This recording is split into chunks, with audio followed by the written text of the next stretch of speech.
السلام علیکم ورحمۃ اللہ وبرکاتہ۔ اپنے چینل میں آج ایک نئی ویڈیو کے ساتھ آپ کو خوش آمدید کہتے ہیں۔ امید کرتی ہوں آپ سب خیریت سے ہوں گے۔ آج کا ہمارا موضوع ہے غیبت۔ غیبت کے بارے میں حدیث مبارکہ ہے، اے نبی، میرے بندوں سے کہہ دو کہ وہ زبان سے وہ بات نکالیں جو بہترین ہو۔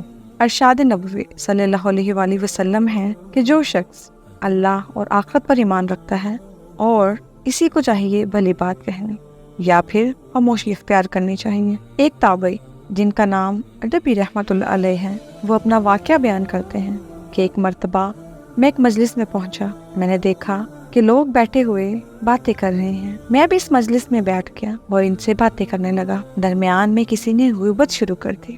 مجھے یہ بات بری لگی کہ ہم یہاں مجلس میں بیٹھ کر کسی کی غیبت کریں۔ چنانچہ میں اس مجلس سے اٹھ کر چلا گیا، اس لیے کہ اگر کسی مجلس میں غیبت ہو رہی ہے تو آدمی کو چاہیے کہ اس کو روکے، اور اگر روکنے کی طاقت نہ ہو تو کم از کم اس گفتگو میں شریک نہ ہو بلکہ اٹھ کر چلا جائے۔ چنانچہ میں اٹھ کر چلا گیا۔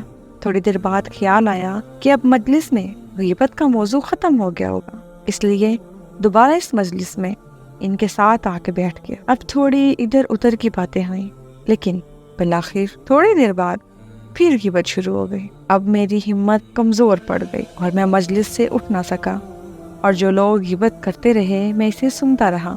میں نے بھی غیبت کے ایک دو جملے کہہ دیے۔ جب میں اس مجلس سے گھر آیا اور رات کو سویا تو کیا دیکھتا ہوں، خواب میں ایک انتہائی سیاہ فام آدمی، اور وہ ہاتھ میں ایک بڑا پیالہ جس کے اندر خنزیر کا گوشت تھا وہ لے کر میرے سر پہ کھڑا ہے، اور وہ سیاہ فام آدمی مجھ سے کہہ رہا ہے کہ خنزیر کا گوشت کھاؤ۔ میں نے کہا میں مسلمان ہوں، خنزیر کا گوشت کیسے کھاؤں؟ اس نے کہا یہ تمہیں کھانا پڑے گا۔ پھر زبردستی اس گوشت کے ٹکڑے میرے منہ میں ٹھونسنے لگا۔ اب میں منع کرتا جاتا ہوں اور وہ ٹھونستا جا رہا ہے، یہاں تک کہ مجھے متلی اور کیا آنے لگی، مگر وہ ٹھونستا جا رہا ہے۔ پھر اسی شدید اذیت کی حالت میں میری آنکھ کھل گئی، اور کیا دیکھتا ہوں، یہ تو ایک محض خواب تھا جس نے میرے رونگٹے کھڑے کر دیے تھے۔ اٹھا اور اٹھ کے فریش ہونے کے بعد جب میں کھانا کھانے کے لیے میز پر گیا اور کھانا شروع ہی کیا تو خواب میں جو بس ذائقہ خنزیر کا گوشت تھا وہی ذائقہ مجھے اپنے کھانے میں محسوس ہونے لگا، اور یہ عمل کم از کم 3 دن تک مسلسل چلتا رہا۔ میں جس وقت بھی کھانا کھاتا تو کھانے میں خنزیر کے گوشت کا بدترین ذائقہ میرے کھانے میں شامل ہو جاتا۔ معزز سامعین، یہ دراصل وہی خنزیر تھا جو اس نے اپنے بھائی کی غیبت کی تھی۔ میں کسی سے پیار کرتا ہوں تو میں آپ کو روکوں گا کہ میرے سامنے اس کے بارے میں برا نہ کہیں، تو پھر ہم کیسے بھول سکتے ہیں کہ اللہ تعالیٰ اپنی ساری مخلوق سے بہت پیار کرتا ہے، اور آپ ہر وقت اللہ کے سامنے ہیں تو اللہ آپ کو روکے گا۔ اللہ کے سامنے اس کی مخلوق کے بارے میں برا نہ کہیں، بے شک اللہ رحم کرنے والا اور اپنے جل جلال کا مالک۔ ہماری غیبت کرنے والے ہمارے کسان ہیں جو ہمیں خراج دیتے ہیں اور اپنے نیک اعمال ہمارے نام اعمال میں منتقل کرتے ہیں۔ معزز سامعین، غیبت انسان کی نیکیوں کو اس طرح کھاتی ہے جیسا دیمک لکڑی کو۔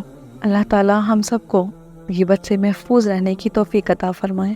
حضرت علامہ مجد الدین فیروز آبادی رحمۃ اللہ علیہ سے منقول ہے کہ جب کسی مجلس میں بیٹھو تو یوں کہہ لیا کرو، بسم اللہ الرحمن الرحیم وصلی اللہ علی محمد۔ اس کی برکت سے اللہ عز و جل تم پر ایک فرشتہ مقرر فرما دے گا جو تم کو غیبت سے باز رکھے گا، اور جب مجلس سے اٹھو تو اس وقت بھی بسم اللہ الرحمن الرحیم وصلی اللہ علی محمد کہہ لیا کرو، تو فرشتہ لوگوں کو تمہاری غیبت کرنے سے باز رکھے گا۔ امید کرتی ہوں آج کی ویڈیو آپ کو پسند آئی ہوگی۔